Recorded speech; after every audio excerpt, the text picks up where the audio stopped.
If you're a frequent PNW Haunts and Homicides listener, you probably already know we're Birdie ambassadors.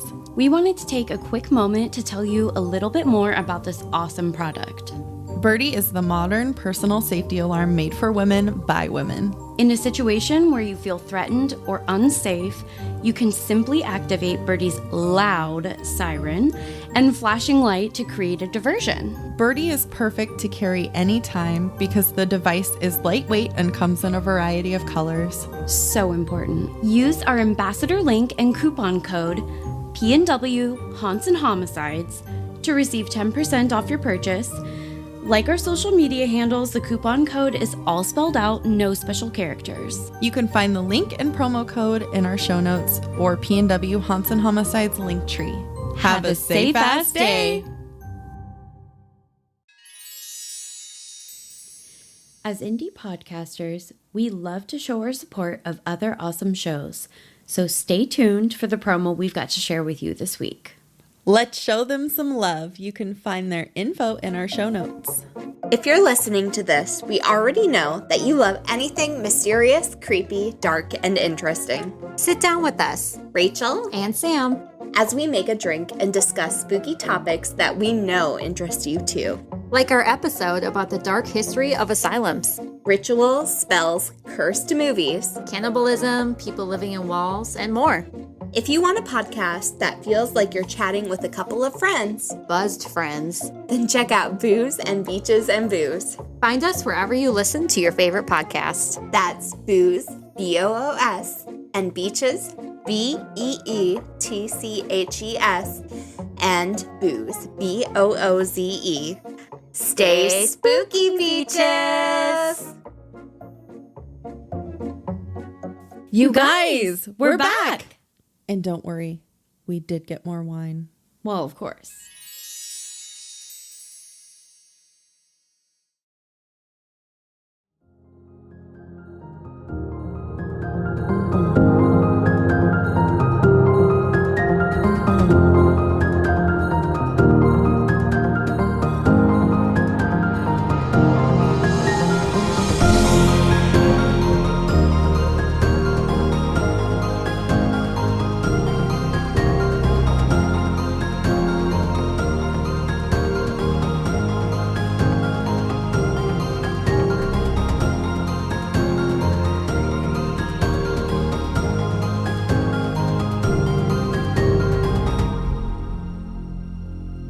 Hi, Caitlin. Hi, Cassie. Hi, creepy people. Hello. I'm literally waving, and Caitlin's looking at me like I'm crazy. But that's okay. I know. Well, here's the thing. I don't know if anybody else has this, but like if something is in my field of vision, like I have to look at it. Like a waving hand. Yeah. I'm like, what's that? Hey, do you guys notice any difference in the way our voices sound? No. No? Nobody Just noticed? kidding. They fucking better notice. Yeah. Do we sound better? I think so. I think I heard them all say yes. Yeah. So we're going to go with yes. Yay. We got pretty new mics. They are pretty. The stack of cords over there that I've tried to kind of hide is less so, but I mean, that's life. There's so many cords. There have to be cords. Yeah. What are you going to do? So we did record the episode after this one, 76, with the old mics Mm-hmm. because we try to like get ahead of things. And so we recorded that one a while ago. So that will be the last one, I think, with the old mics. Yeah. So Should be. don't get too freaked out if you're like, what? They don't sound as good again. Yeah. It's just the one. It's fine. Yeah. Yeah. And then part 2 of that case series will come out and you'll be like, whoa. They sound amazing. Yeah. And that's my impression of Yeah. Just all like the creepy people. Whoa. I'm not sure why you guys sound like Keanu Reeves, but I mean, who doesn't want to sound like Keanu? He's amazing. yeah. Yeah. He seems like a pretty cool guy. I don't know. Don't at me if there's something I don't know about Keanu. I think the general consensus that I've seen on the interwebs is that he's a pretty cool dude. Okay. Oh, You know, God. he's got all those photos with his hands out. So, you know, he's not grabbing any butts and stuff behind backs. Yeah. What? You haven't seen those? No. There's some sort of thread on Facebook or Instagram or something, and it's all of these photos with him and women, and he's always got his hands out where you can see him. Oh, that's a really sad. That's very telling.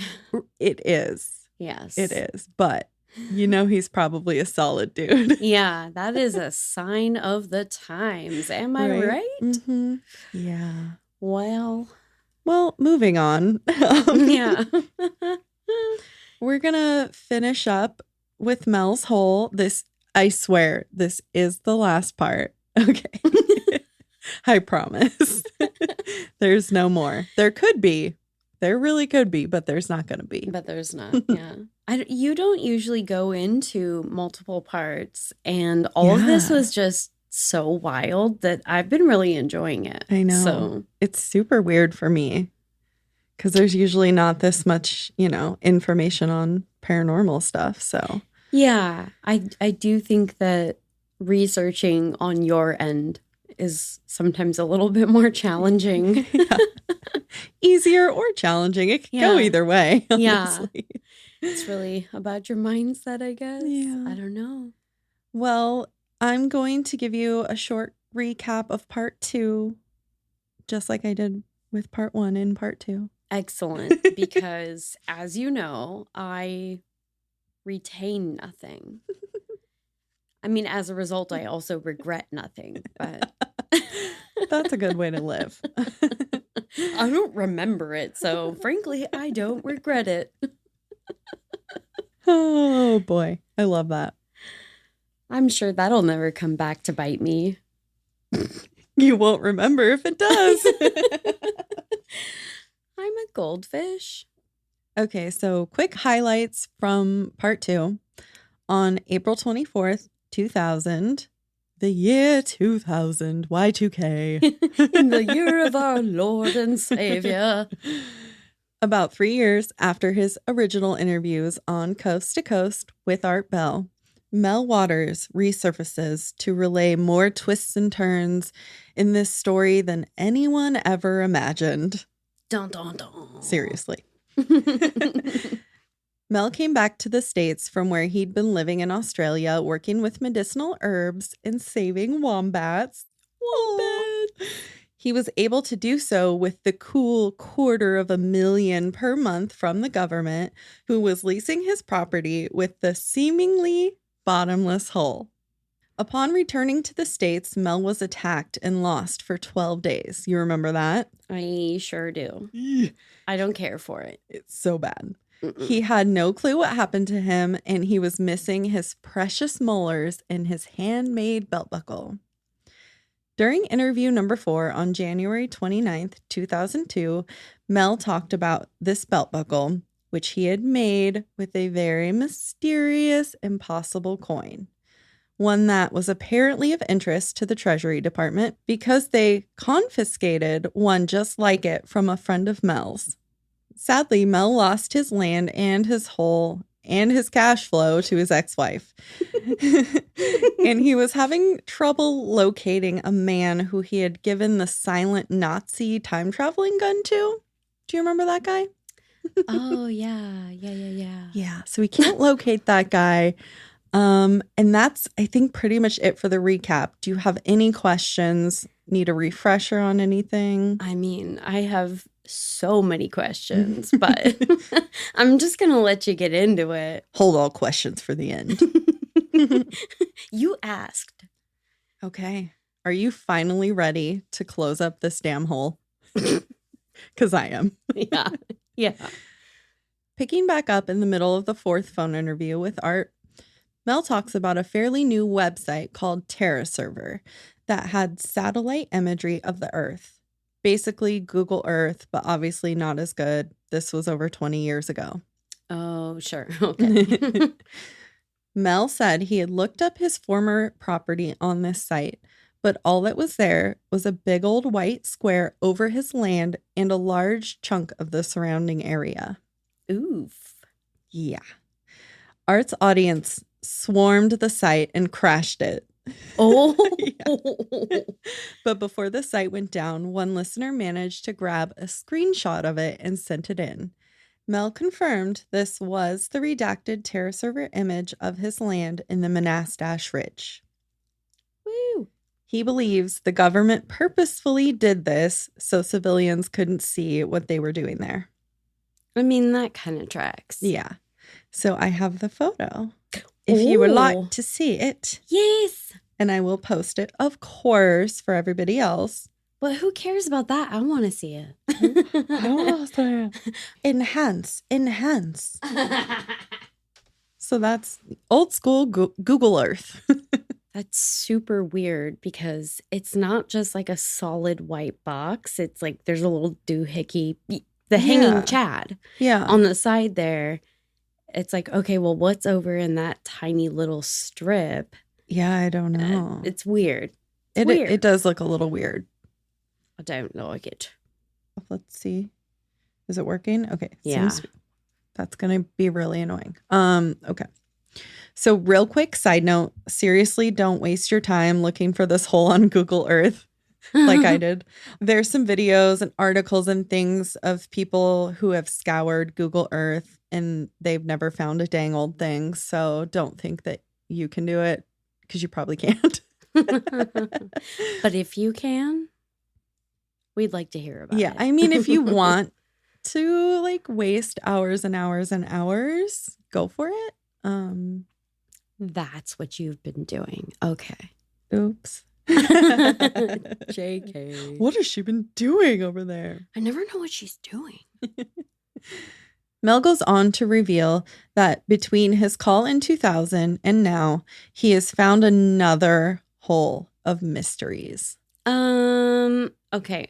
Mel, like, bud, guy, pal, friend.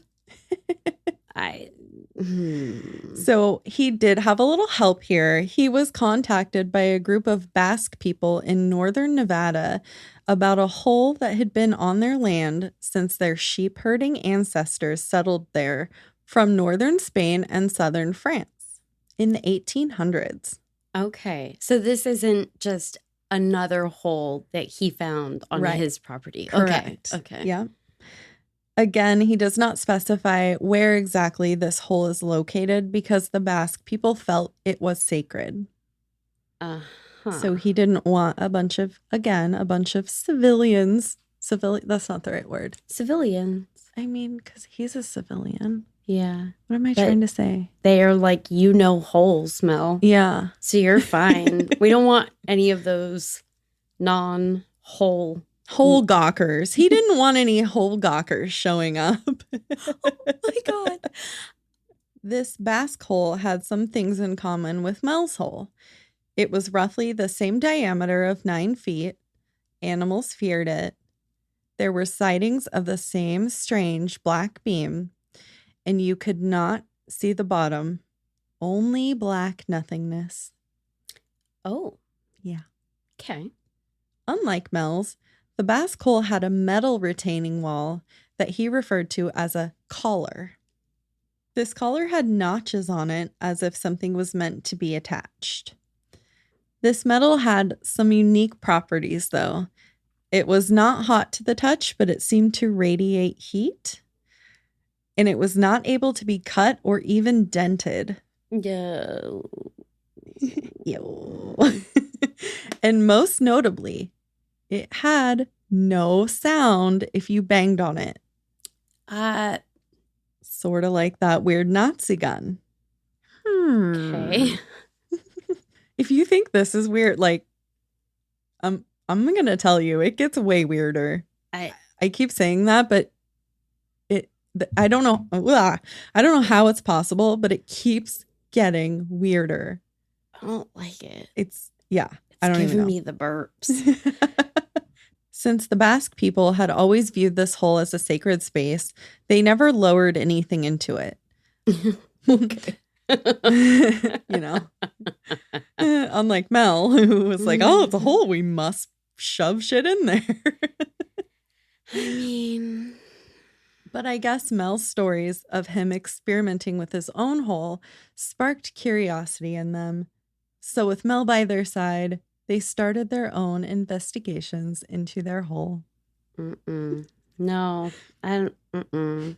They started with ice, which immediately had me running to Urban Dictionary, where I found the lovely term European frostbite. What? I'm not going to tell you what it is. You can go search for it on your own. My search history has already gone to shit. But I need to know. You can Google it right now if you want to. God damn it. What the fuck? There was a lot more with ice and buttholes, but it didn't have a fun name like this one did. You know what's really annoying about this is the person that made an example sentence has a really stupid typo. Oh, I didn't even theirs. read that one.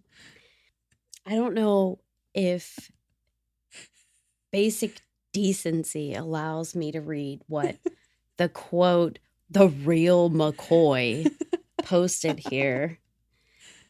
Billy had to amputate the tip of his penis because of the viscous European frostbite he gave his teacher. And I assume this is supposed to say last night. It says LAT night. And I hate everything. Ew, I didn't even read that. His teacher. What the fuck? So anyway.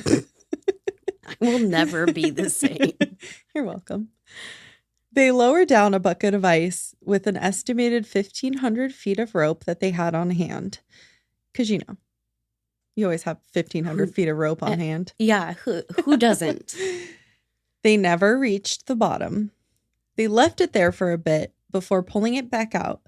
Upon inspection, they realized that the ice did not melt. Oh, okay. Yeah. Weird, right? Fun. Mel picked up some of the ice, expecting it to still be just as cold and frozen as when he lowered it down. But the ice was now warm, but still seemingly solid. Okay, well, listen. So we're just throwing all of science out the window? I guess so. It is a hole of mysteries. I told you it would get weird. So it was not melting in the warmth of his hands as you would expect regular ice to do. Then they decided to put the whole bucket of ice on the fire to see if they could get it to melt. Because boys. Hey, you know what would make this better? Fire. I mean, I agree. I was going to say, I guess not just boys. Boys and Caitlin. Boys and Caitlin. Well, if you hadn't already guessed, the ice did not melt, but it did catch on fire. Okay. Well, I don't care for that. See, this is why I thought that was a bad idea. As someone who normally is all about the fire. Yeah. I don't know. See, here's the thing is normally if I'm playing with fire, I insist on there being no boys. I think that's where they went wrong. Maybe. Yeah. Yeah. It wasn't big flames, but it was more like a glow around the cubes.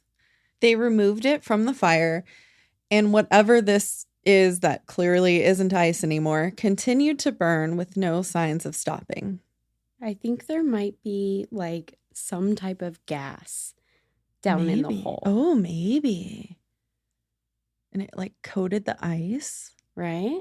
Something like that, maybe. Maybe that's what the government was interested in, like a flammable gas thing. I don't know. The government does like flammable shit. They do. I mean, they do. Again, who doesn't? Me? I'm not a fan of fire. It's scary and hot. Okay, so I'm kind of stalling because I do have to give a trigger warning for the next bit. What? There's some animal death. No! I'm so sorry. It's not a puppy or a kitty or anything like that. I have plans. But it's important to talk about. And it's very, very weird. I don't like it. So we're gonna get through the bad part. I'm not gonna go into detail, but I just wanted to warn you in case you want to skip ahead if you don't want to hear this part. Molly, Charlie, earmuffs. Earmuffs. One of the Basque men was so curious that he wanted to enter the hole. No one wanted to let him do that, so they decided to use a sheep. Oh my God, let the village idiot go down. I know, right? Mel was very reluctant to tell this part of the story. You could tell it was really traumatizing for him. He was an animal lover, the wombats. Yeah, but are you reluctant to tell it because you are an animal lover, or are you reluctant to tell it because it's fucked up and you were there? Yeah. He seemed really disturbed by it, but they felt like it was a necessary thing to do. I don't know. So, like I said, I won't go into detail because I also hate animals dying and things. It's my no topic. So I know. Seriously. For why? I know. No. Maybe start with a bug or something, Like nothing good is happening to anything that goes down there No. or anything that comes back up. They lowered the sheep down with the same 1,500-foot rope as with the ice. When the rope could not go any further, they left it there for a while, just like the ice. Mel said during that time, they could feel static-like vibrations around the metal rim. Or collar, as he likes to call it. Okay. Sounds great. Yeah. He said it wasn't the sheep moving. It was like vibrations around the rim. So, of course, when they brought the sheep back out of the hole, it was no longer living. On the surface, nothing appeared to be wrong with the sheep, other than it was obviously dead. Yeah, the deadness. Yeah, the deadness. It'll get you. But they decided to do an autopsy. Cool. They found that the sheep appeared to have been cooked on the inside. And there was a jelly-like substance and what they thought looked like a huge tumor. It was almost the size of the sheep itself. What the? Okay, so poison gas down in the hole. Like radiation, like something, right? Know. The tumor was pulsating, and Mel described it as smelling like ozone. And I'm not really sure what that smells like. Do you know what ozone smells like? I would have Googled it, but I thought it'd be funner to ask you. Put you on the spot, make you Google. I'm not sure if I do know. Okay, yeah, that's kind of what I thought. So it's kind of like a pungent, like chemically smell. The smell of ozone is described, and I quote, like chlorine, a clean smell, sweet and pungent like an electrical spark. Burned wire smell. Oh, okay. Which makes sense if they were saying that it was like it was cooked. Cooked, yeah. Okay, Ooh. so there's... And the fact that, like, they say that smells like electricity or energy, that, like, there's some sort of, like, gas or chemical that's emanating from there. Huh. Or radiation, because radiation, I bet. Yeah. Does radiation smell like ozone? If you type in, does radiation smell, the first suggested Google return is, does radiation smell like ozone? Weird.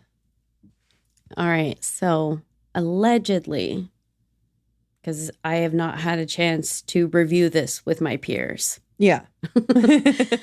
Radiation of low intensity does not smell of anything, but a very strong and deadly source of radiation causes ionization of molecules in the ambient air, and these changes give the air a characteristic smell.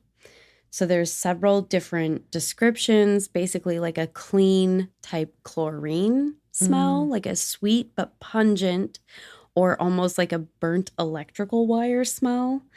So it's said that nuclear physicists and other types of scientists that are really familiar with it, without a dosimeter, know that the smell of ozone and a metallic taste in the mouth is a sign of strong radiation. Ooh, icky.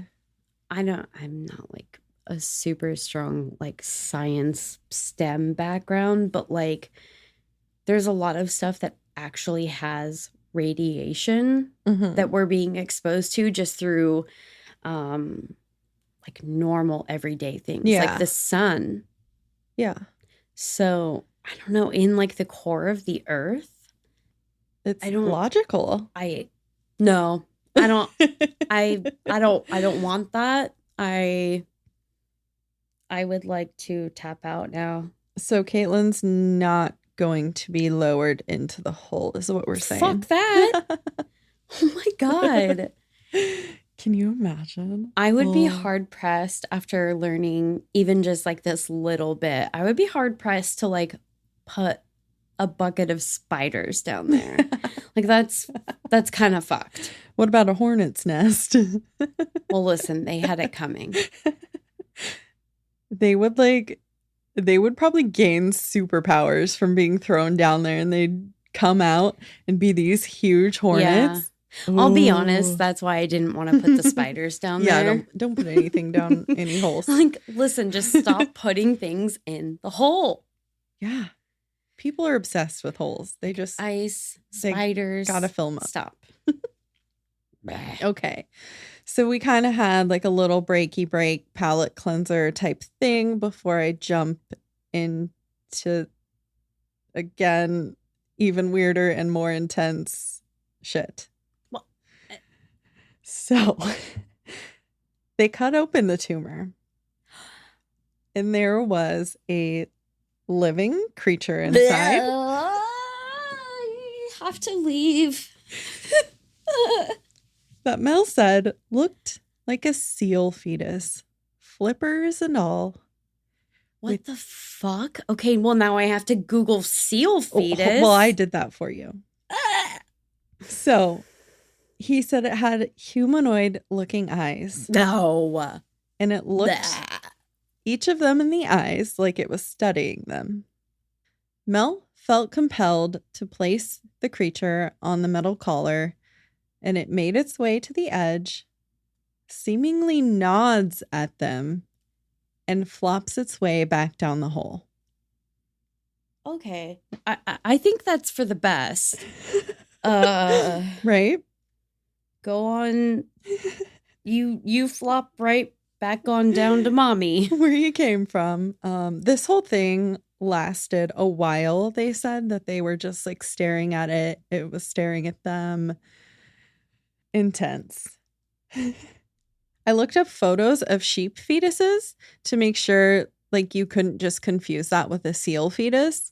I don't think so. They look very different. I should hope. It doesn't seem to me that you would confuse the two. Even at the earliest stages, it doesn't appear to have anything that look like flippers. And also the eyes, like sheep's eyes have those distinct pupils, right? Like the sideways ones. I guess. Mel wasn't freaked out by the creature. He actually felt it to be quite miraculous.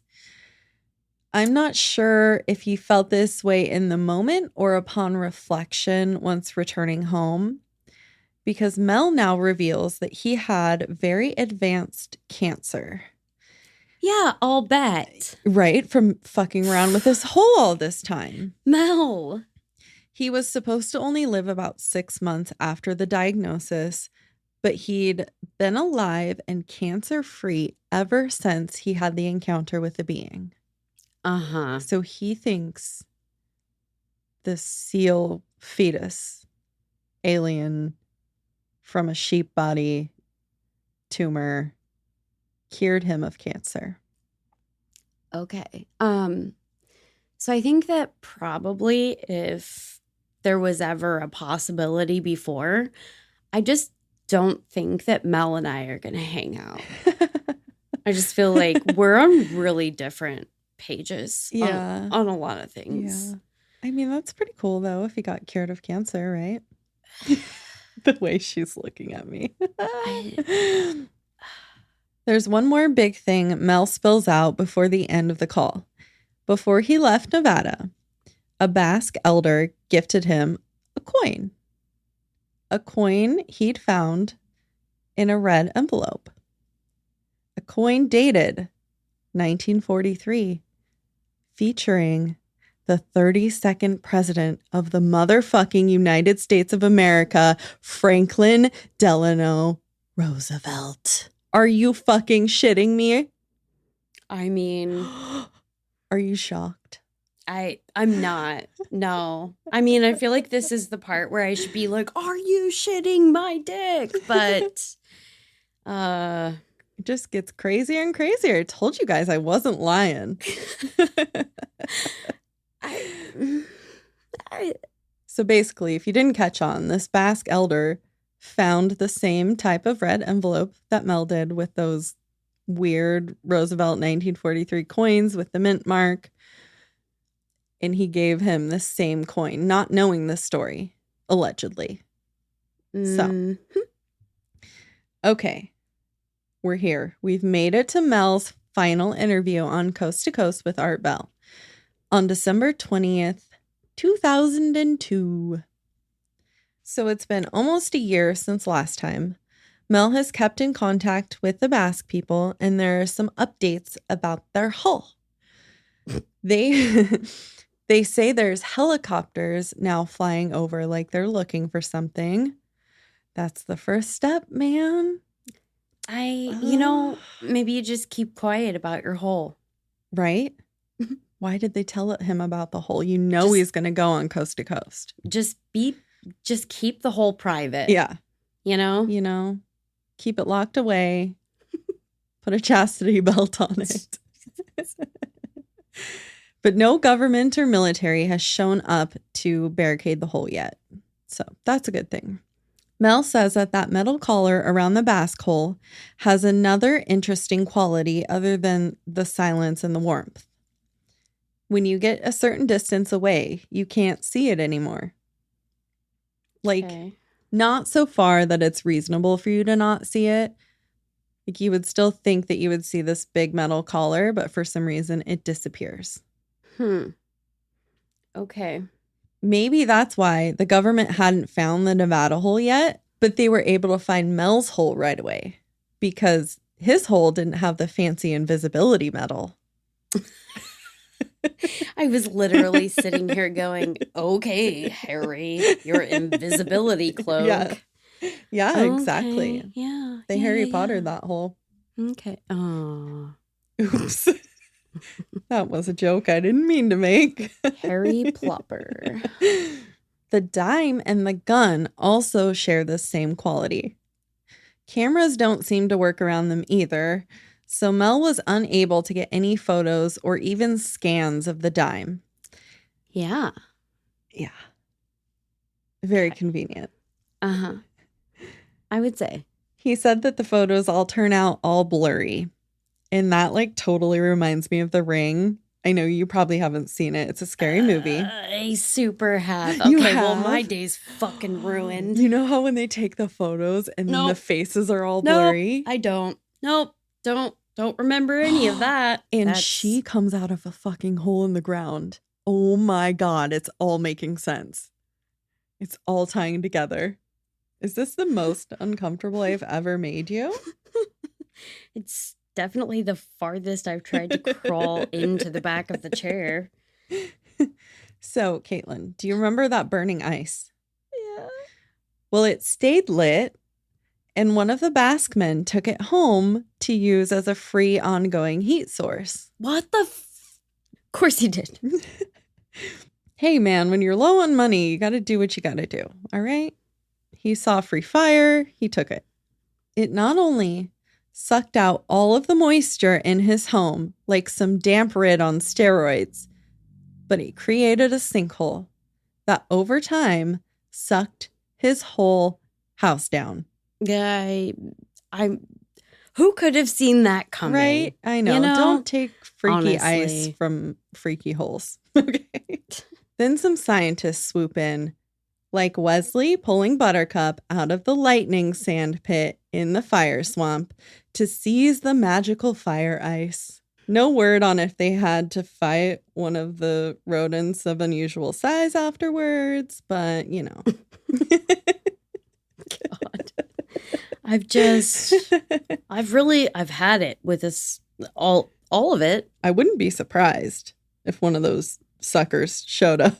Right? I mean, is that not what that weird seal fetus maybe? I don't know.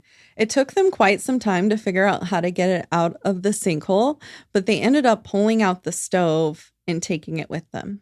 You know, I just probably no. Yeah. Probably that stove is dead to you. But what are they going to do with it? Like, they're going to take it to some lab and it's going to sinkhole the lab. Like, I don't know. Maybe we just leave the hole alone. Yeah. Like, maybe we just go. Maybe they took it back to the hole and are going to throw it back down. Yeah. Okay. Do you remember that seal creature? How could I forget? Okay. Yeah. It's been sending messages to the Basque people through a boombox when they place it on the metal collar. What? Okay. Listen. Does he sign off baby seal? No, but he does warn that the fire ice crap is going to be the end of the earth. So, you know, I mean, just casually. Super cash. A man who goes by Red Elk contacts the show and says this informative seal thing is a rock flyer of Native American legends. There's a shit ton more about this dude, and we're not going to get into it. Also, I legit couldn't find a single thing about rock flyers, so that's all we're ever going to get out of Mel's Hole. To wrap it all up, you should always wrap it up. No one has ever found any evidence of a man named Mel Waters or his hole in the evergreen state of Washington. That redacted Terra server photo is the only piece of evidence we ever get to actually see. Some people claim to know where Mel's Hole is located, but they've never actually shown anyone else the location. Dicks! Cough, cough, Red Elk. Right. Which is why we're not talking about him. And yeah, there's a lot of science saying that a hole like this is impossible. I mean, if the deepest holes we know of are nowhere near as deep as Mel's Hole, you can logic that one out, right? I think so. Yeah. But that's kind of the point.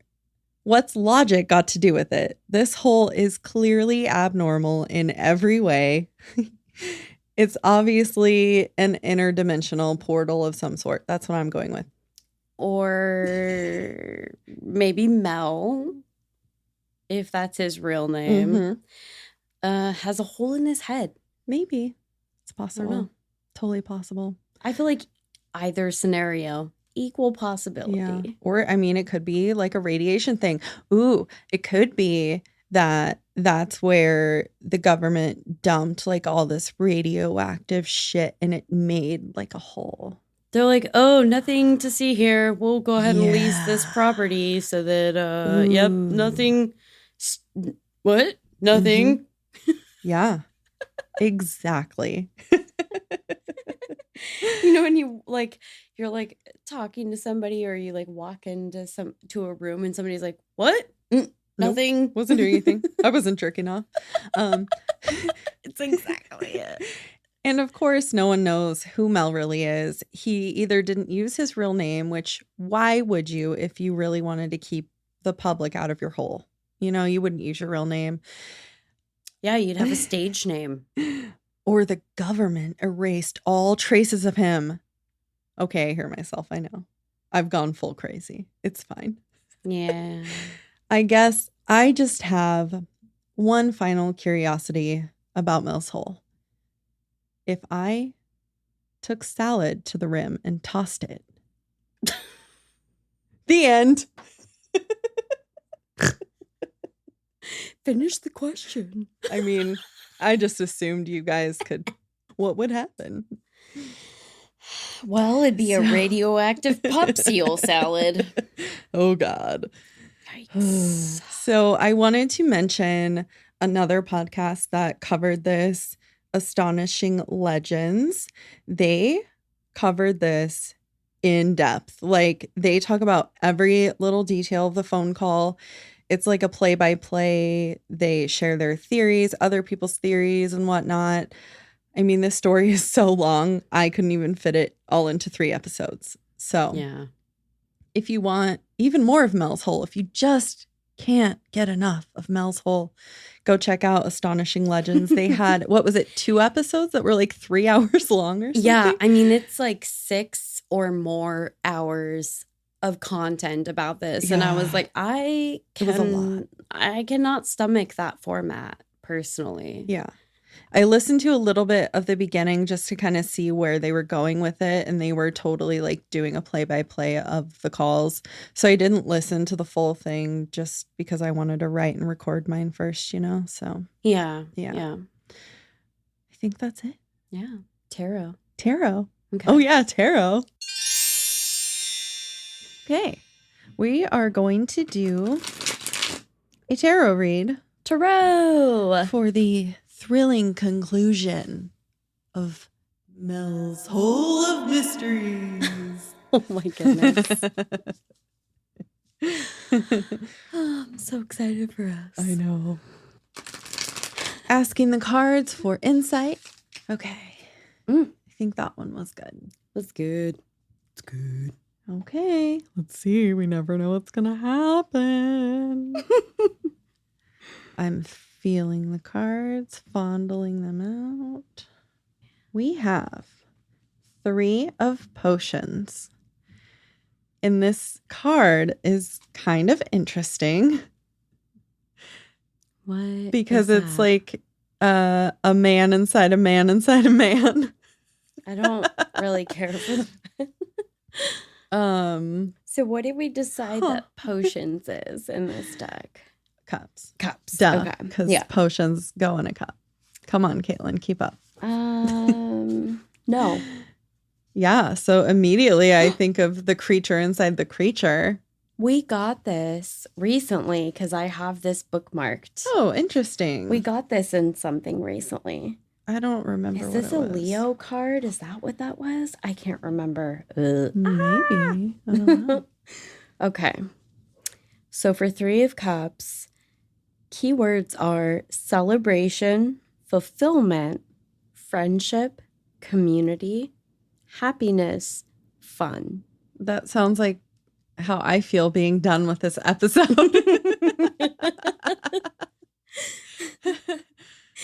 The 3 of Cups in many decks depicts 3 young women holding chalices aloft, as if toasting each other.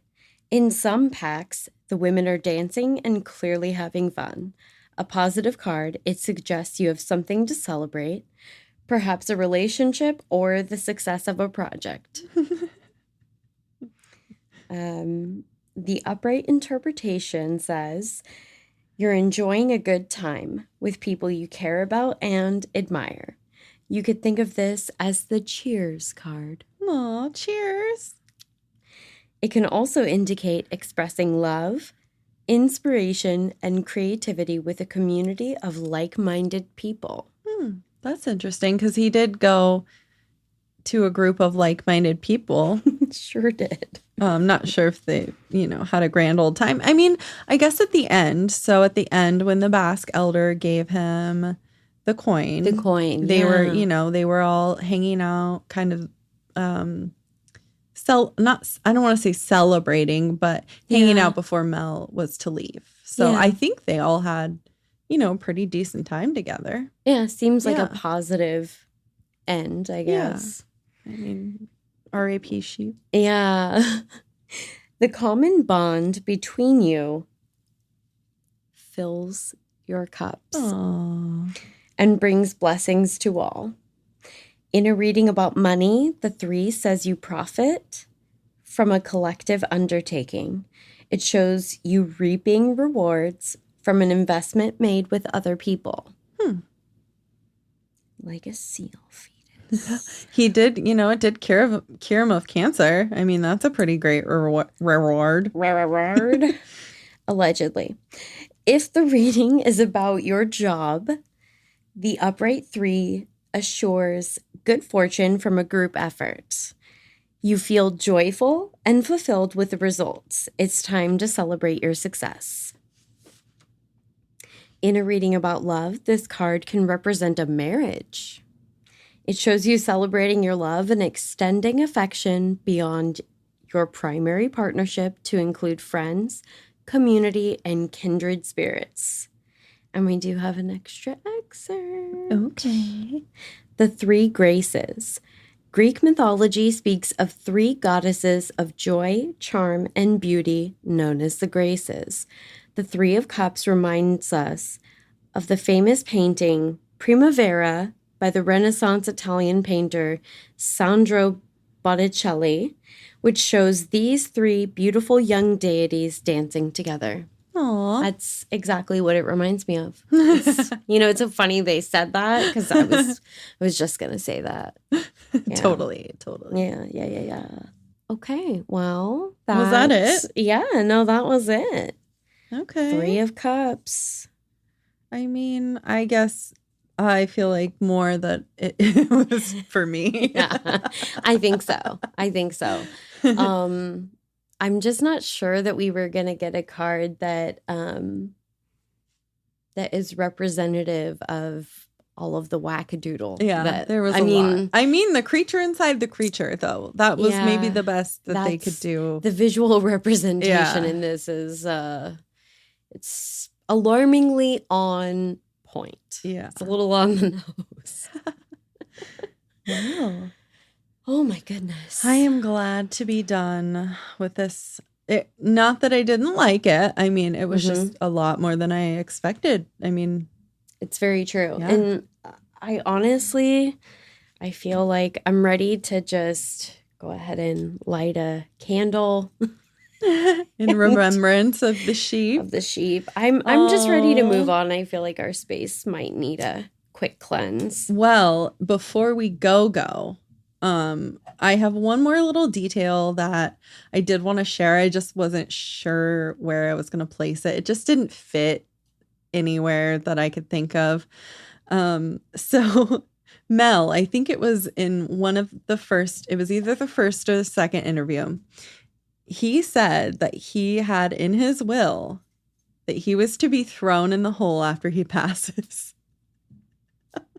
I think it's pretty much... Is Caitlin having trouble back there?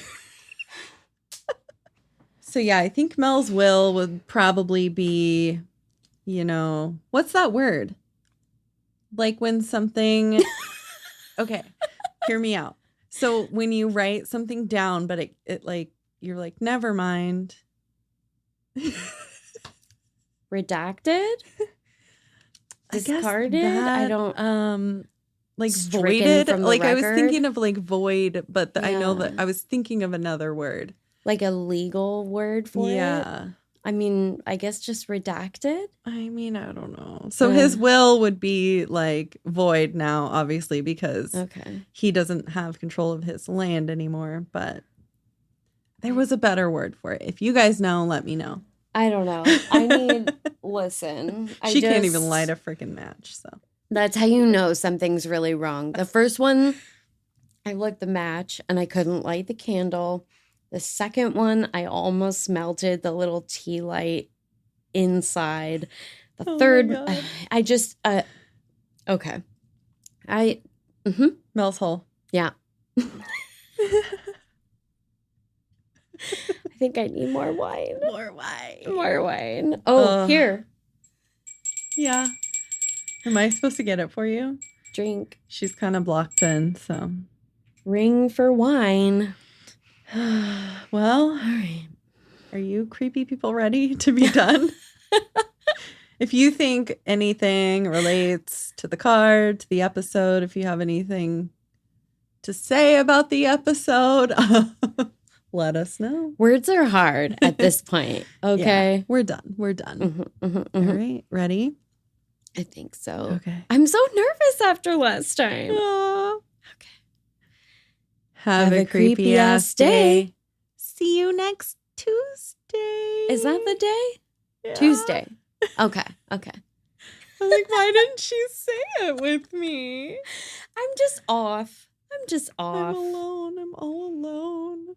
I'll see you next Tuesday. I guess she won't. We definitely won't see Mel because no one knows who he is. So, or his hole or his cancer curing seal.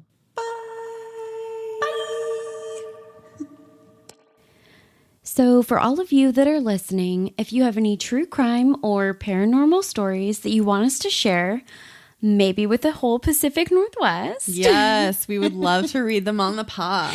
Yes, we will read them out loud. Not just in our heads. Yes. They don't have to be from the Pacific Northwest if you would like to share. Email us at pnwhauntsandhomicides@gmail.com. It's all spelled out, no special characters. Super duper easy peasy. Follow us on Instagram and Facebook. Same thing as the email at pnwhauntsandhomicides, all spelled out, no special characters. Please also rate and review us on whatever platform you're listening to, and check out our stories on social media because our meme game is hot. Agreed. And if you agree, like Caitlin, you can also find us on Patreon and support the show. Bitchin'.